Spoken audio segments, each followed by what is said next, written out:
We're going to use that, and I'm going to bring this back up to the show. No. See that? Why? Why wouldn't you? L is for the way Aren't you you seeing the look show on there? Yeah, but I'll at do it. me.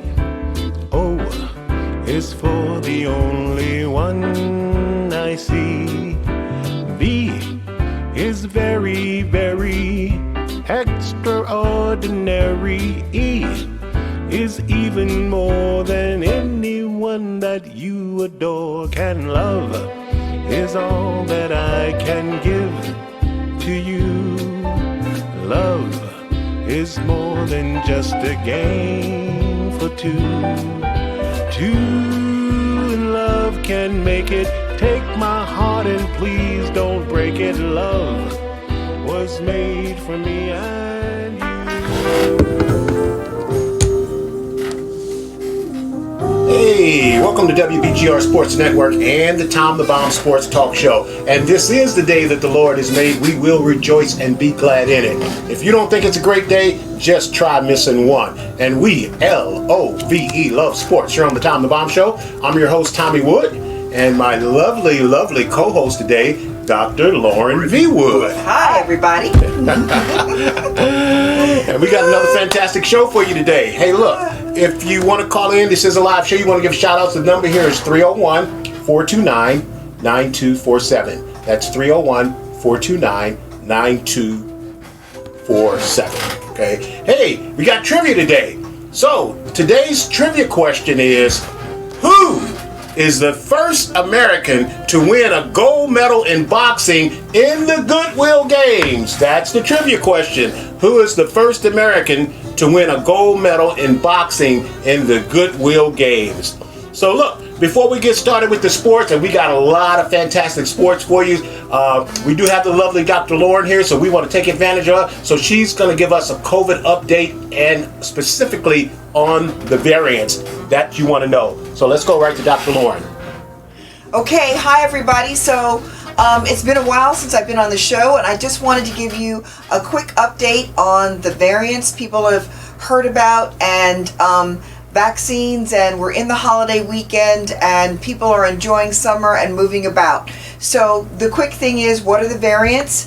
They are mutations that have occurred in the virus that have originated in different parts of the world. They've been known by certain names and where they originated from, whether it was the United Kingdom, South Africa, Brazil, India. They now have simpler names that come from the Greek alphabet, like alpha, beta, delta, gamma. The bottom line is the variants are here, and they are here to stay. They're all over the planet, and they're known in two categories as variants of concern and variants of interest. Variants of concern are the ones that we really care about and the ones that really have been in the news a lot. So the most recent one is the Delta variant, which is the one that caused an incredible surge of COVID in India. We know that the Delta variants have already been detected here in the United States. There are also variants that are kind of state and region specific. The takeaway that I want everyone to be mindful of is that the variants continue to evolve because SARS-CoV-2 can continue to spread from individual to individual, particularly in those individuals who are not vaccinated. And the general trend is that all of the variants that we've detected tend to be more transmissible than previous versions. And so that's the thing to take away. The variants are here, they're all over the planet. They continue to spread the virus, and the virus tends to be more transmissible, and in some cases may make people sicker, but that's still something that we have to determine. What's the issue with the vaccines and the variant? Praise God, we live in the United States of America, so everybody who wants to be vaccinated can be vaccinated. There's no charge to be vaccinated. Anybody who wants to charge you for a COVID-19 vaccine, that's a lie, because you can go anywhere and get a COVID-19 vaccine for free. We do know that the Pfizer vaccine tends to have fairly good protection against variants that originated in South Africa and the United Kingdom. Studies are still going on to see whether or not it protects against the Delta variant from India. Moderna, another U.S. vaccine that was developed, is developing a potential booster shot to address not only the South African variant, but also the variant that arose in Brazil. What's the takeaway? Well, for those individuals who have been vaccinated, particularly with the Pfizer, the Moderna vaccines, it seems like there appears to be some very good protection against some of these variants. But again, the variants continue. So that means that we can't totally abandon social distancing or wearing masks. How likely are you to see a variant or be exposed to somebody that has a variant? Well, it's probably got to do a lot with where you live. Depending on what the vaccination rates may be in your local state, your local region, even in your county, or even within your zip code or neighborhood, might determine how likely you are to be exposed.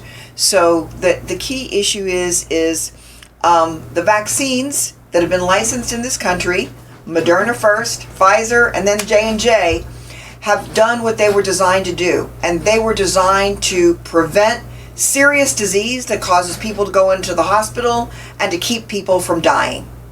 And that's what those vaccines have actually been able to do. In the populations like the elderly, where the majority have been vaccinated, deaths have plummeted, hospitalizations have plummeted. Most of the patients that are being hospitalized now are people who have been unvaccinated. So that's kind of the takeaway message regarding the vaccines and the variants. We don't know whether or not in the fall we will need to all receive booster vaccines. There's a lot of studies going on to see whether or not you can kind of mix and match vaccines. Start off with one vaccine and get a different second shot from another vaccine. The order that you get that may be important, but it's looking very positive, like immunity does develop even when you mix and match the vaccines. So that's another positive sign. So we're going to have to continue to wear masks appropriately, because there's still a lot of folks who haven't been vaccinated. Fortunately, we are in Maryland, in the DC, Maryland area. A huge number of people have been vaccinated, almost 70%, I think, in our states. And that's why there's kind of liberalization of restrictions. So you've got to follow the local guidance.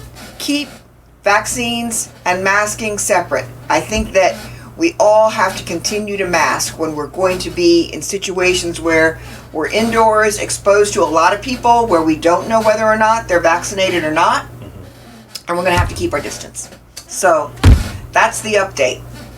Alrighty.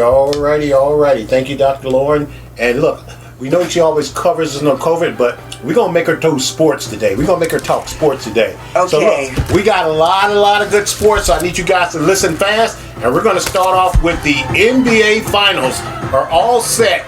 The Phoenix Suns versus the Milwaukee Bucks.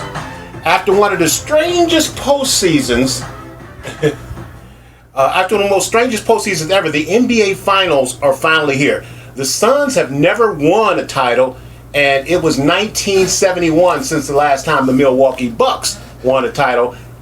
I actually remember watching that game, so you can guess how young I look. Okay, so the bottom line is the drought will be coming to an end for one of these teams. So game one is tomorrow night on ABC at 9 p.m. Eastern time. Since the Bucks closed out the Hawks 118-107, winning in 6 games, 4-2. Let's start with the most important question, and the most important question is, what's up with Giannis? What's up with the Greek Freak? Okay? The 2-time MVP suffered a hyperextended knee in Game 4 against the Hawks. And even though he avoided structural damage, he hasn't played since. The Bucks are only saying that it's day-to-day. You know, they keeping mum as the word. So, you know, this is interesting because I think, you know, even with Giannis, I think this is Phoenix year. But without Giannis, Okay, I just lost my two-time MVP. We just saw what happened to the Clippers when they came up against the Suns without Kawhi Leonard, the cyborg. It's just hard to take your very, very best player away and still win a playoff series. We saw what happened with Trae Young. Trae Young came back for the final game 6, but it was obvious to see that he was ineffective. So that's the first most important question: is what's going to be the condition of Giannis if he returns? Number 2, will Chris Paul finally get his ring? The answer is yes, yes, and yes. What do you think? Chris Paul going to get his ring, Mama? Well, I could have answered the first question, which is what's the most important question about the finals, and that is whether or not Giannis is going to play. Well, that's what you said, the most important question, right? That is the most important question. The issue is that I think is most important, though, is that the Suns have never won a championship series, but it's been 50 plus years since the Bucks have won it. Mm-hmm. And, sometimes it comes down to who is the hungriest. And I think this could be an incredible series because both teams are hungry. They haven't seen a championship in a really long time. Okay. So it could be a real battle and duel. All right, well, Tom the Bomb says yes. The 11-time All-Star and 10-time All-NBA appearance, Rookie of the Year in 2006. He has led the league in steals 6 times and in assists 4 times. He's one of the smartest that ever played. He's an elite playmaker and a great mid-range shooter, which is an art that's been lost in the NBA. We call it the old man's game. But here's the thing. I think Giannis getting hurt could be a blessing in disguise if he can come back at 80 to 85%. Because what's happened is it's forced Milwaukee other players, in particular Drew Holiday, to really, really step up his game. I think we're all finding out that Chris Middleton got superstar money 2 years ago, and that he's actually the superstar that was worth getting that money. So Chris Middleton has put the team on his back in the absence of Giannis, but with Giannis being out, it's forced Drew Holiday to step up his game into that number 2 role. And what I hear a lot of people say about Drew Holiday is he's such a nice guy that he won't assert himself, okay? He's not a guy that's looking for the ball. He's not looking to score. He's not looking to be the star. But now that Giannis is hurting out, Drew Holiday is almost forced to step up. So that's what I mean when I say Giannis getting hurt could be a blessing in disguise if he can come back at 80, 85, 90% and mix in with Middleton and Drew Holiday, then Milwaukee may have a chance. If Giannis doesn't come back, the Bucks got no chance. Okay, they got no chance. And even if he comes back, I'm still picking the Suns to win this series. Before the series starts, I'm picking the Suns up front. I just think this is the Suns' year. I think it's going to go 7 games. Okay. That's the one thing that I'm picking. You're picking the Suns to win, but I think it's going to go 7 games. And the reason is because it is so hard to get to this place. And I think everybody knows, the number of injuries that people have seen and how it's impacted the series as we've come up all the way to the championships. But once you're so close, it's like everybody is going to be all out all the time because an injury can happen in any game. Mm-hmm. So every game is going to be a fight to the fight to get that one win because you never know. In game 2 or game 3, somebody else critical who's risen to the occasion, stepped up to the occasion, could get injured, and then boom, the equation is all changed up again. So if Giannis doesn't play, are you still saying it's going to go 7 games if Giannis doesn't play? That's putting me on the spot. Seeing as how I don't watch all the championship games in detail. Well, I'm just saying, if Giannis doesn't play, you still picking it to go 7 games? So, was he gone the last 2 games? Yes. So he was gone the last 2 games, and they won. Correct. So, the issue is I would say, again, can they double that and win 4? Don't know.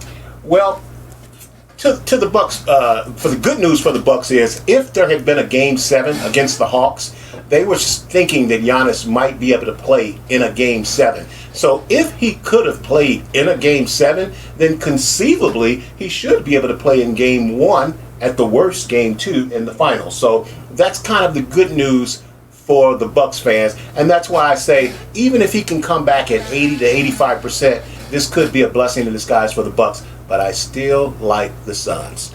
The other thing is I think this is where coaching is going to be very, very strategic. Absolutely. Because the issue is that if the Bucks are able to take Game 1 without Giannis, I wait to see what happens in Game 2. Because, if they're able to win the first game, and, I'd let them go at it to see if they can win Game 2 and save my, superstar MVP Warrior, bring him in Game 3, Game 4 when he's better healed and, can be more effective. That's a good point, Coach. That's a good point. All right, so a little bit of sports. Well, with the playoffs, the team on the road for the first 2 games, all you're really trying to do is steal 1 game. So I totally agree with you, Dr. Wood, that if they happen to win Game 1, I would sit in for Game 2, because worst thing you come back split 1-1, and you're going home. So I like that.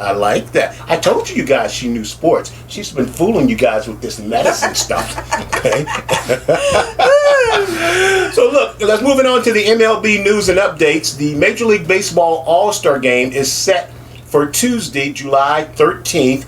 At Coors Field in Denver. That game is going to be on Fox, and the All-Star teams have been selected. So real quick, we're going to go through and just give you the starters for the All-Star game. Let's start off with the National League All-Star starters. I'm sorry, I got National League, but I got American League players down here. So let's start off with the let's start off with the National League All-Stars, just like I said. So at first base for the National League is going to be Freddie Freeman. This is Freddie's excuse me. This is Freddie's 3rd All-Star appearance. He's the reigning MVP, and he just edged out Max Muncy. Now, this is the one thing about the All-Star Game, is the All-Star Game is voted on by the fans. And up to this point, Max Muncy has been a better player than Freddie Freeman. I love Freddie Freeman, but Max Muncy for the LA Dodgers should have got this start. At second base, it's Adam Frazier. This is Adam's first All-Star Game, and this is Adam's breakout season. He's very close. He's like 2nd in the league in hits in the National League.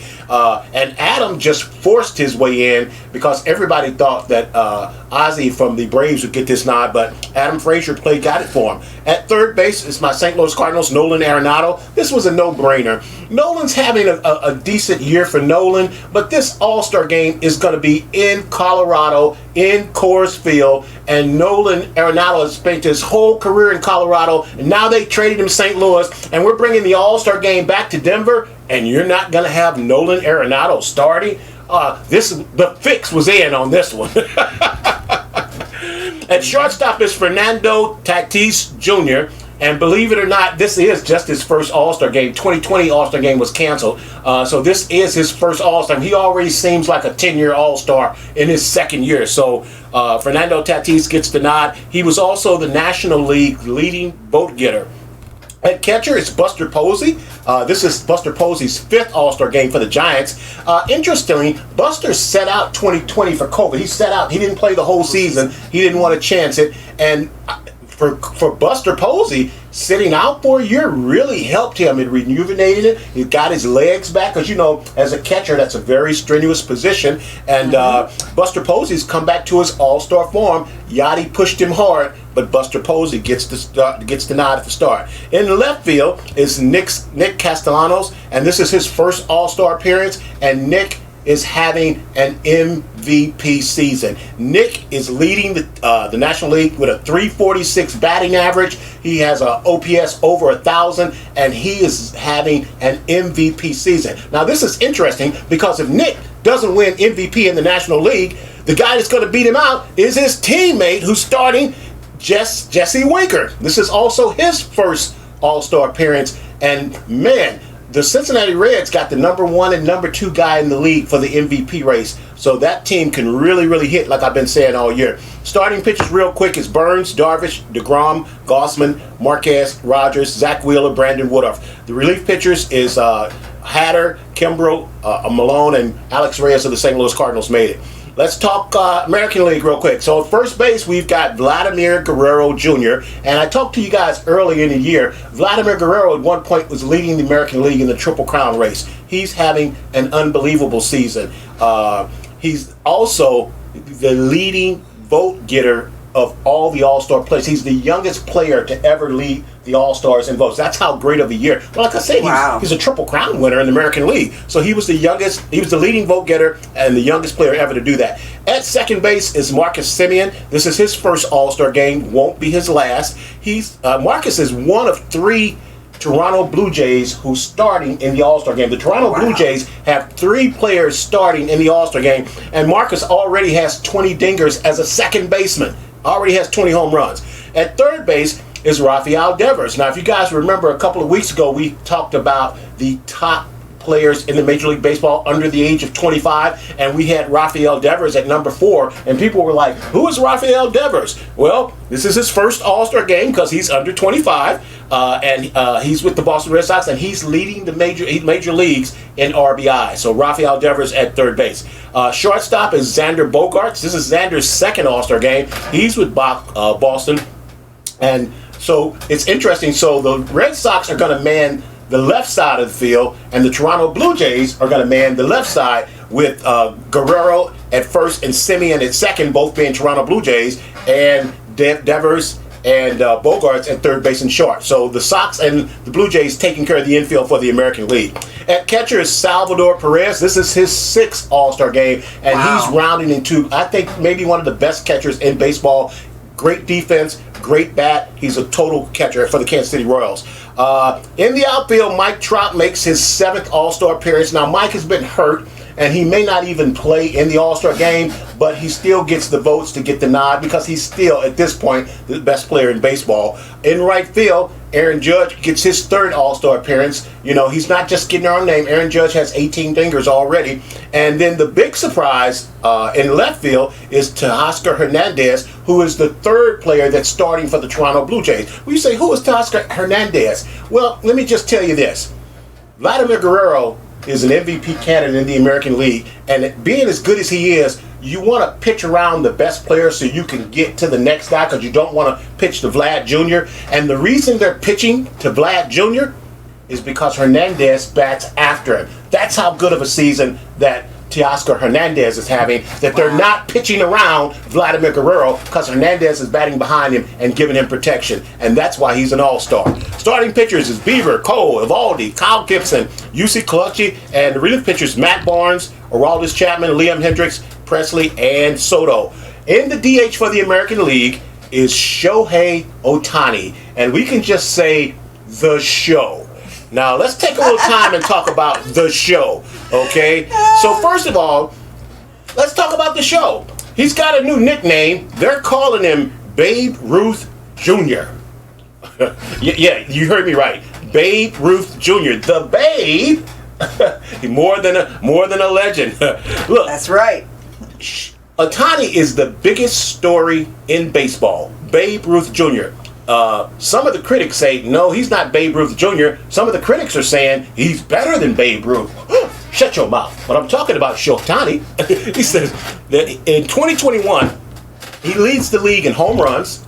He owns a 3.06 ERA. He has 83 strikeouts in 60 innings pitched. I'm picking him right now. He's going to be in the home run derby. I'm picking him right now to win the home run derby on Monday. And this basically is going to put his stamp on the 2021 All-Star game. It should be a coming out party for the show. He's the first player ever to be voted as a position player and a pitcher in the same All-Star game. That's never happened before, because the only other guy that's done it is Babe Ruth, okay? Ohtani is a once-in-a-century player. He hits, he pitches, and he runs like a little leaguer would, okay? He's the star among all the stars because he plays with the Angels. He's just not getting the love that he needs. Believe it or not, he's getting overlooked because he plays with the Angels. You know, you got the Dodgers in LA. The Dodgers always overshadow the Angels, and his numbers are unbelievable. But believe it or not, he's flying under the radar. But this upcoming All-Star game, the world is going to know who this guy is.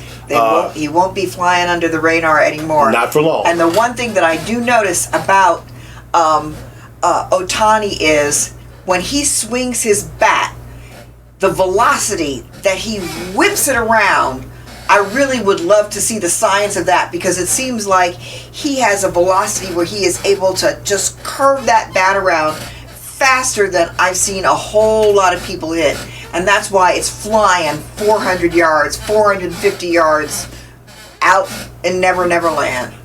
You know what? I know it's science for you, and you're 100%. It's science for me. And you're 100% correct. It's just like in golf, club head speed. If you want to hit the ball forward, you got to have club head speed. Same thing in baseball. Look, Babe Ruth is his only comparison. What a guy to be compared to. And the Babe only did it. People don't realize that Babe Ruth was a fantastic pitcher before he became an outfielder. I don't think you knew that, but I didn't. Yes, Babe Ruth was a World Series pitcher. For the Boston team before he became the slugger in the outfield. And the Babe only did it for 218 games from 1918 to 1919 season. The Babe said, it was too hard on my arm to continue to do both. I'm just going to be better being in the outfield. Good choice. But let me just sum up Ohtani like this. Check this out. He hits harder than Juan Soto. He hits at 90. His average velocity exit is 92.5. Juan Soto's is 92.3. So he hits harder. That's what you were talking about. He hits harder than Juan Soto.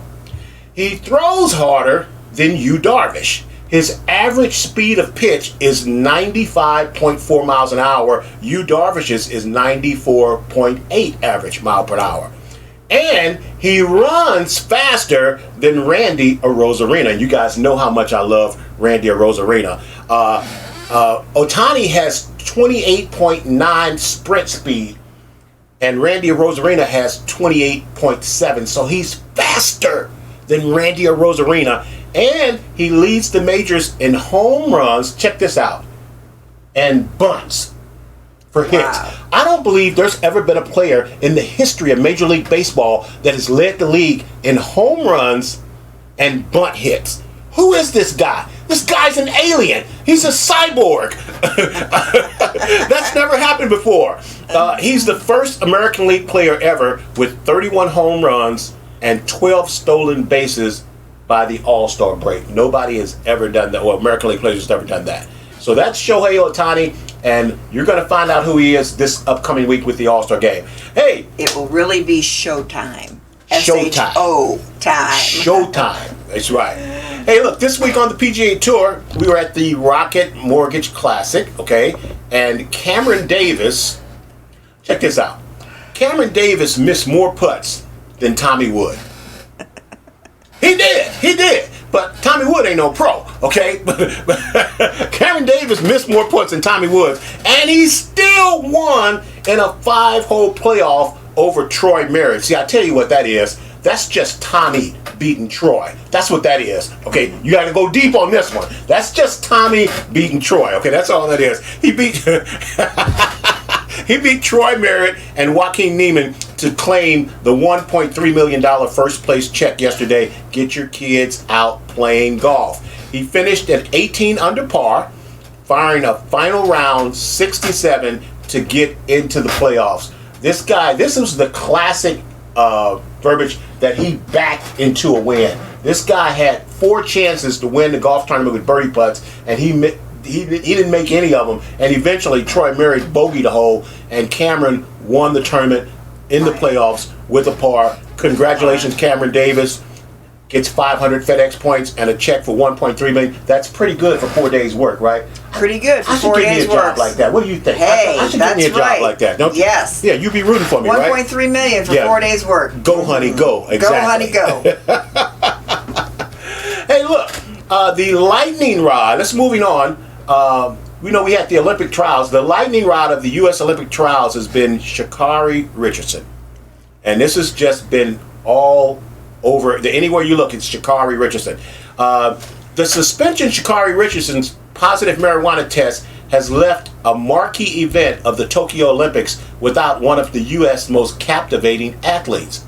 It also represents a collision of Olympic bureaucracy, shifting attitudes toward cannabis internationally and domestically.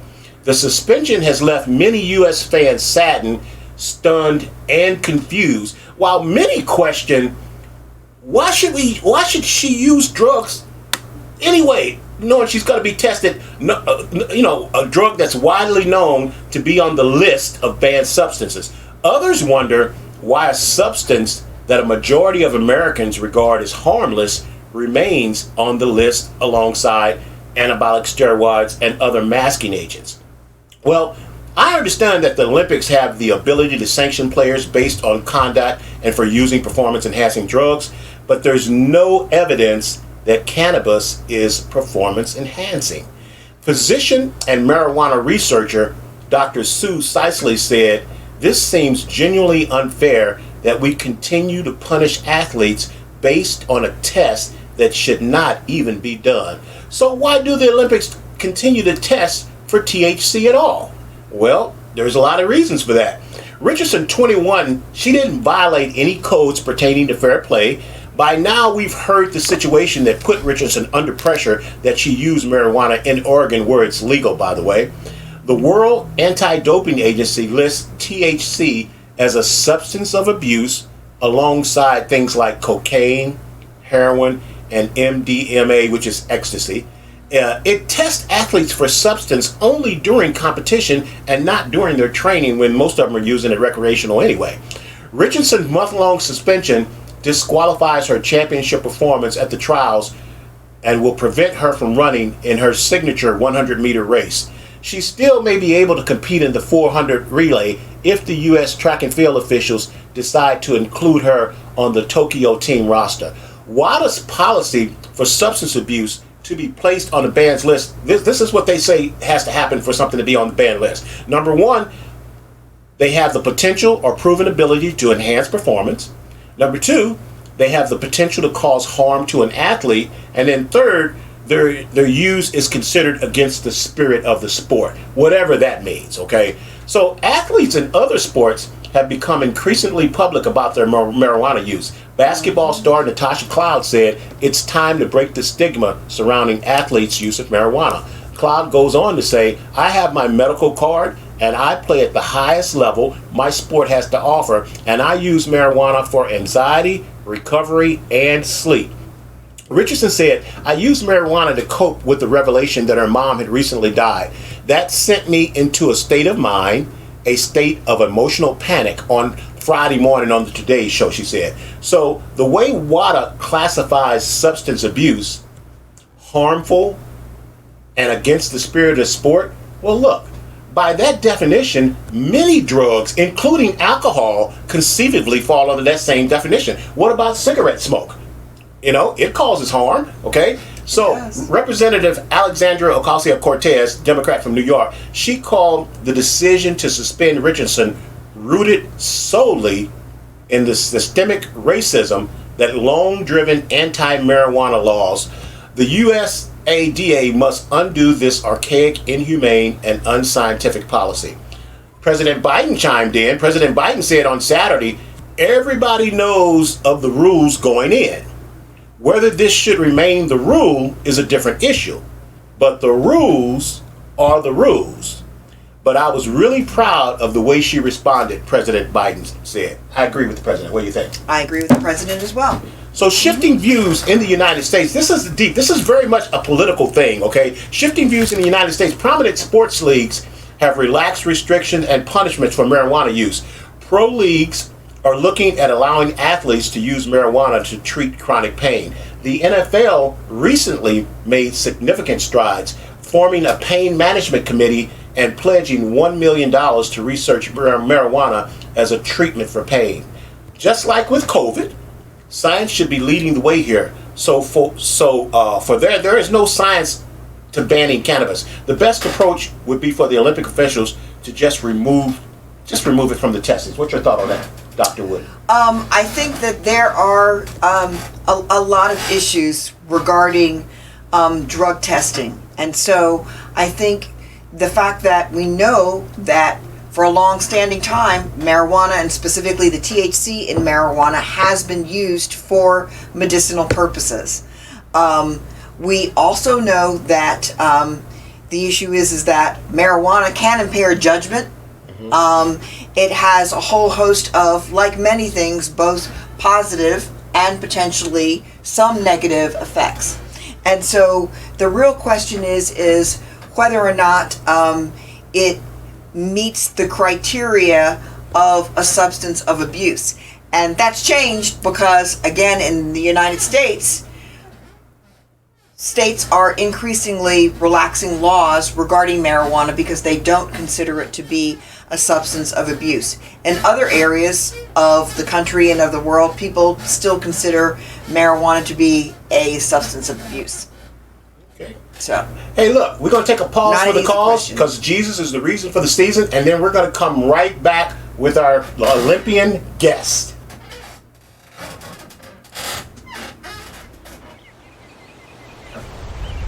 Sorry, I didn't realize. So there were T-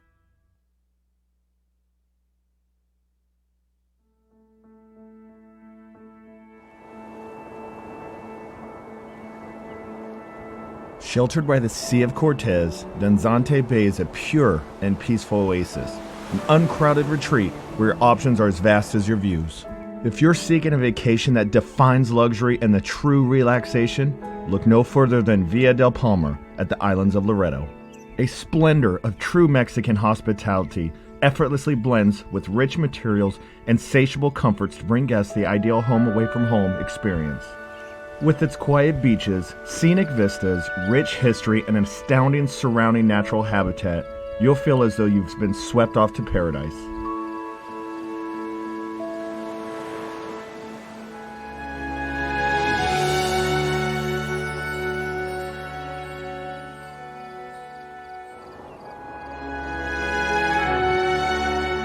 Not to be outdone, Reese Jones has crafted TPC Danzante Bay, a brilliant, multi-themed 18-hole golf course that runs over and through valleys, arroyos, dunes, and foothills. From every angle, striking images of the islands of Loreto and the surrounding mountain range take your breath away, while the challenging yet rewarding Baja golf course beckons you to return for more. It is an honor and my pleasure to welcome you to the world's most beautiful sunset and so much more.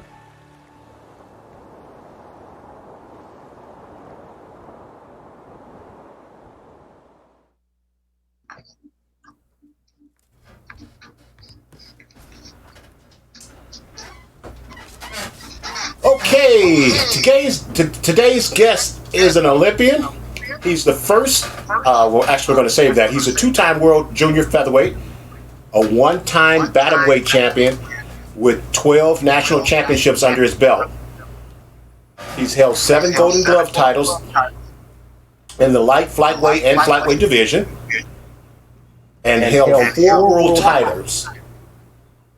He had an amateur record of 170 and 25. And he's a St. Louis Sports Hall of Famer. Give me a minute to brag here a little. To say that East St. Louis and Arthur Johnson's career has been varied would be an understatement. His travel has taken him from world champion boxer to contemporary gospel music artist to coach. Johnson's remarkable story is of an amateur boxer who competed for the U.S. in the 1988 Olympics, retired in his early 20s, and then mounted a comeback as a pro boxer who would go on to win 3 world titles, and it's detailed in a documentary called The Greatest Comeback. Let's have a big Tom the Bomb welcome from East St. Louis native, Arthur Flash Johnson. Thank you, Tom. Thank you so much, man. Thank you. That's awesome. Hey, Flash, look, let me start off. Tell us about the love that you have for our city as it prepared you for life. Man, that's always been home. You know, I was born in East St. Louis. My earliest memory is that I grew up on Missouri Avenue. So, and to be exact, the home address was 1705. So that's how we do. Never forget those. yeah. So it's been uh, uh, a great joy to be from a city of champions. So, Absolutely. uh, a lot of fun growing up there as a kid, and just when I think about it, overwhelming joy. Seriously. Well, coming from us both coming from East St. Louis, I mean, you became a professional boxer. But sometimes people ask me about being from East St. Louis, and I tell them this. I say you don't have to stand tall, but you got to stand. Right. Right. Now, here's the question: you had 170 amateur fights, 170 25. You didn't have that many fights in the streets, did you? Of course not. No. No. I think a lot of my classmates, once they knew I was in the boxing, like, oh, we're gonna leave that alone. At times, there would be a bully that would think about it, and then I think the bully would tally up the cost in his head and bully that alone. That's because all you had to do was stand, right? Exactly. Hey, Arthur, tell us about the Arthur Johnson Foundation that you run with your beautiful wife, Latanya. Man, we've been doing the foundation since 2001. As I was headed toward the end of my professional boxing career, I knew that that was one of the things that I wanted to do was to give back to the community and help. When you help a kid, you basically help that whole family, really, because the change is it has such a dynamic effect on everyone in that household. So that's what we wanted to do as we headed toward the end of an illustrious career. I wanted to certainly make sure that I gave back, and I can remember talking to my mom as a kid, saying, Mom, I think one of the biggest things I'd like to be able to do is to help people and give back in a fashion that would really be a good thing in terms of helping a kid out with future career type things, perhaps, and just keeping them on the right road, the right road, because it's easy to get off on that wrong road and travel down that long road of wrongness for years. So my goal was to make a difference, make a positive impact, and that was the key for me. Hey, Chap, I like to ask everybody this question. Everybody is influenced either positively or negatively by someone. Who influenced you? Oh my goodness, I think I had a lot of great people who was in my life, like my coach. The two guys that started me off, Benjamin Stiff, and Benjamin Stiff was one of them, and of course James. Those two guys were, boxers that boxed together and thought to start off a gym that would help us kids, stay out of trouble. And I think they accomplished that because they gave us our first trip, maybe up to Peoria, what it was, Peoria, Springfield, Illinois. We got a chance to compete. And when we thought that, the ultimate thing was to go out there and win. But the key thing was really to keep us out of trouble. And it did. It did a great job of that. Hey, Champ, you kind of have to be crazy to try to pick a fight with a professional boxer. But how about, check this out, how about picking a fight with a professional boxer and he's also a man of God? I mean, you have to be some kind of crazy on that, right? Hey, let's talk about your music career and your composing and working with artists like Fred Hammond, CeCe Winans, and some R&B legends. Talk to us about that. Oh my goodness. Okay, singing has always been my life, and what a lot of people don't know is that I was singing before I was boxing. So I was writing songs and singing it probably around age 8 or 9 years old. Picked up the pen and started, ink to paper and writing songs. And I think that's a thing where a lot of people basically don't know that part. They have to really kind of read my backstory on that end. And then boxing came along when I was like 12 years old. So I was already into the singing deal. But so as a fighter, I would be the one who wrote my own intro songs. How about that? I love it. I love it. and instead of playing other people's music. And so I've just been, music has always been a great love for me. And it's a gift that God has given me, along with the ability to be able to compete as an athlete. And so, I am just thrilled about some of the new stuff, some of the new music that I've just done. In fact, I was helped along the way by a friend of mine who's my manager in music. His name is Willie Jones, of course, and so Willie did a song called "Sunshine with the Rain." I did I was part of that song, "Sunshine with the Rain," and of course. The music took off, and it's gotten over millions of streams, and first one thing and the other. And then I came back a little later on, I believe it was earlier last year.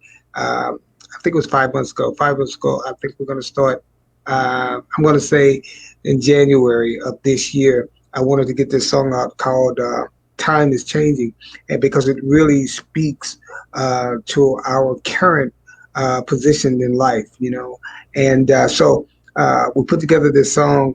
I'm thankful that my wife was a part of it. She's an awesome singer, and the guy who produced it was Timmy Chandler, who's a professor up at Edwardsville SIU University.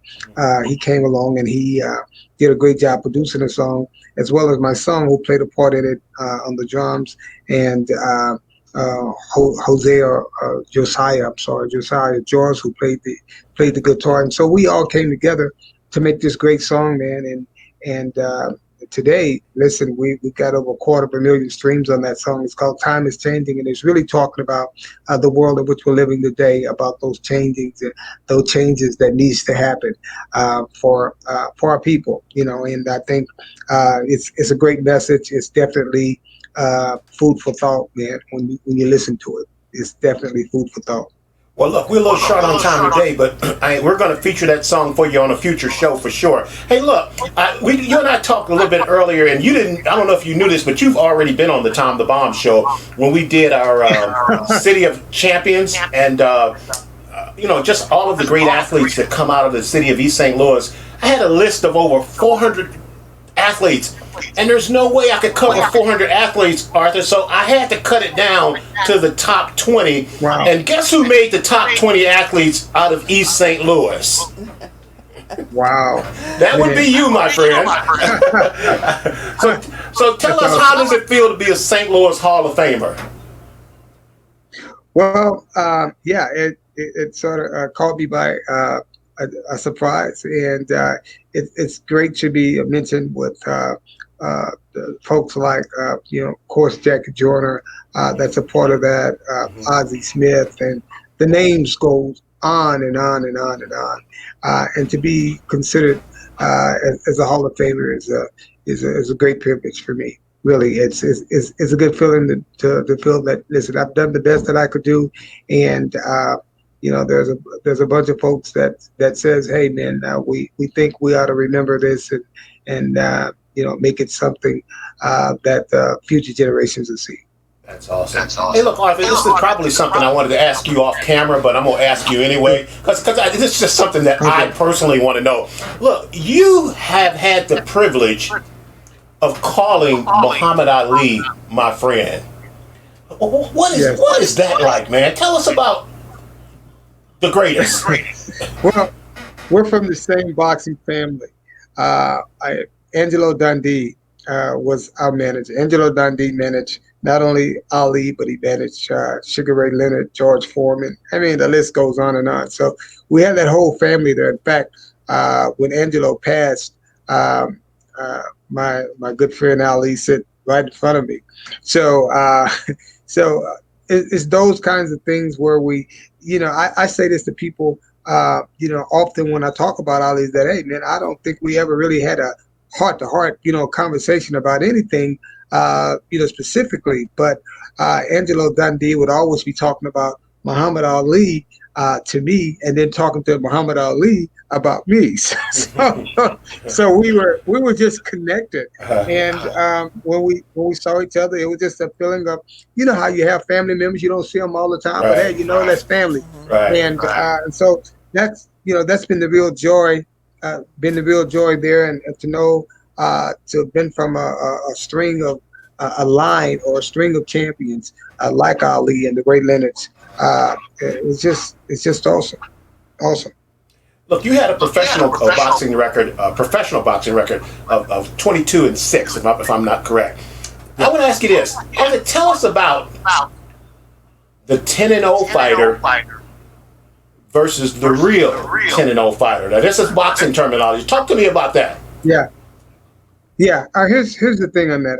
I feel some kind of way when I think about these guys with these puffed up records and make believe records, and when I consider myself, I fought for the world title after only 8 fights, 8 pro fights, and I still have a grievance, and there's still a grievance against the organization, the IBF organization, because. For all intents and purpose, I beat the poor guy easily and won the world title, and should have gone into the International Hall of Fame for doing that, because at the time there was only 10 fighters in the whole world who had ever won a world title under 10 fights.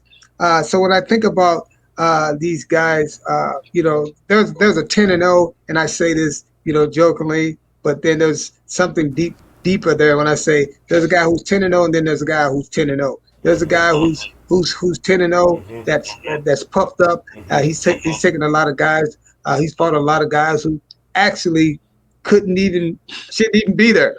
But they made him 10-0, and they puffed the records up. Some of those guys are real. Some of those guys are, but for the most part, it's difficult.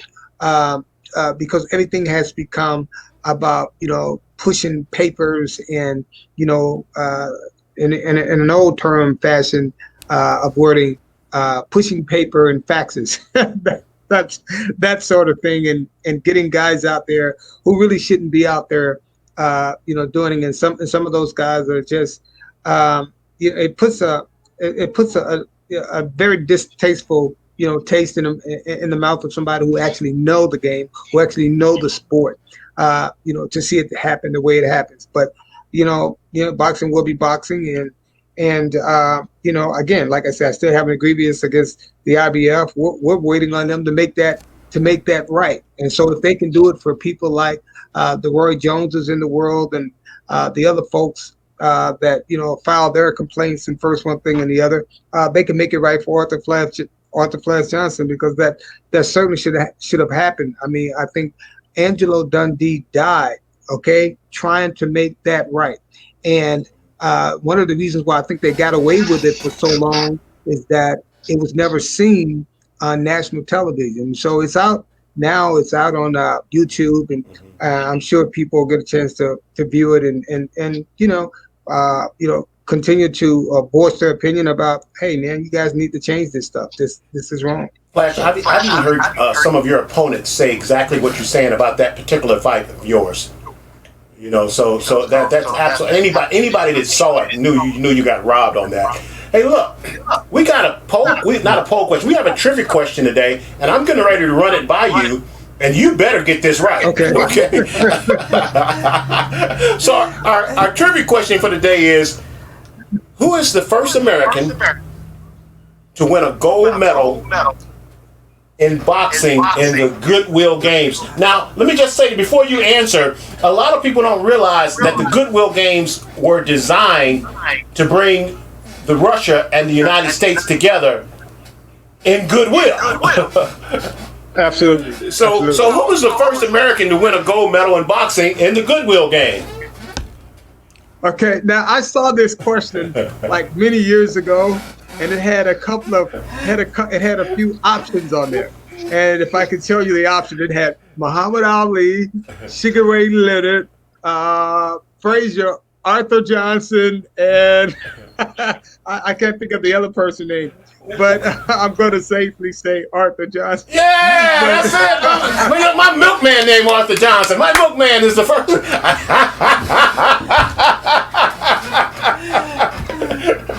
You better got that one right, my friend. I was coming to take your belt if you got it wrong. Absolutely. Hey, look, Art, do me a favor. We got a nice range of audience. Talk to the young people out there. I know you work with a lot of them with your foundation. Well, what do you want to say to the young folks out there? I want to say to any young person, dream a dream, man. And any young person, be it man, boy, woman, or girl, dream a dream, and let it be the biggest dream that you've ever dreamed. And go for it. Put all of everything that you have, everything that God has given you, that He's blessed you with, and shoot for it in the direction of up. And don't allow people to put you in a box. Don't allow people to put negativity on your back and saying that, oh, you can't do this, it's impossible. They're ordinary people doing possible things. So that's what I would want to definitely say to the youth throughout the world, and to every man, boy, woman, and girl. You know what? Here's a big secret that a lot of people don't know, and that is this: that a dream doesn't have an age. It does not have an age, and so it's when you decide. It's when you say it's over. That's when it's over. But as long as you have the breath in you, as long as you have that tenacity, the fight, the hunger, the desire to bring to pass the thing that God has put in your heart to do, I would say to you, make it happen, and God be with you, for sure. Hey, Arthur, before you go, you want to give us a shout out on the Shari Richardson suspension? What you had any thoughts on that at all? My family had a lot of thought about it. My family had a lot of thought, and I definitely agree with their sentiments, and that is this. Let's focus on the people who do things right. Those rules going into this thing, and the rules, and people are trying to make this out of a civil right issue, goofiness, and that sort of thing. Listen, I don't feel sorry for anyone who takes anything that alters their state. No, I don't feel sorry for any of that, because I've had to do that. I've had to do it. I've had to walk through the Pan Am Games, World Championship, all these types of competition on a world-class level. And I cannot respect someone who alters their state to give them an edge, period. I cannot go along with it. That is just coming from my heart. That's coming from my heart to them. And I'm not trying to down I'm not trying to down her or anyone that's standing up for her. What I'm saying, focus on the person that does it right. Focus on the people that do it right, that do it the hard way, that go out and earn it day in and day out, that do it right. So that's that's my opinion on that. And I don't condone that. And if you've got an athlete who does it the hard way, they will tell you that this is hard day in and day out. So I can't respect anyone who goes out and alter their state to give them an edge, period. And that's how I feel about that. That's how I feel about it. All righty. Well, look, we're just about out of time here, man. Look, you're a friend of the Tom the Bomb Show. I'd love for you to come back. We'd like to give you some more time, pick your brain, get some ideas. Maybe you can talk us through some of this boxing that's coming up in the upcoming Olympics. We really appreciate it if you do that, man. But if you have anything that's going on with your foundation and you want to get it out there, you call your boy Tom the Bomb, and I'll help get it out on the airways for you. Fair enough? Thank you. Absolutely. All Thank right. Hey, God bless you, you and your lovely wife. Thank you. you. All right. You too, man. You All right. too. Thank You and you. your guest, man. God bless. All right. Hey, that's our Olympian, Arthur Flash Johnson. And you know, we just got that's an awesome interview. Hey, look, for the latest interviews, news and boxing and combat sports, check out hashtag PKG Show Punches, Kicks, and Giggles with John Russell and comedian Carr on Saturdays on WBGR. Hey man, time flies when you're having fun, but we sure do thank you for spending time with us. Look, may the gates of heaven open and pour an abundance of blessings down on you where there won't be room enough to contain it. Remember, if you want it, you got to confess it with your mouth and believe it in your heart that Jesus died on the cross and that he rose on the third day just for you. Remember, darkness cannot drive out darkness. Only light can do that. Only light. And hate cannot drive out hate. Only love can do that. So, hey, look, God bless you. We'll see you on the same bat time on this same bat station. Want to check us out, Lori? Hey, the issue is stay safe. Have a great week. Celebrate with those you love, with your family and friends. And remember, it's a privilege to be able to live in this country and have the freedoms that we do have. Have a great week. Good night. God bless you.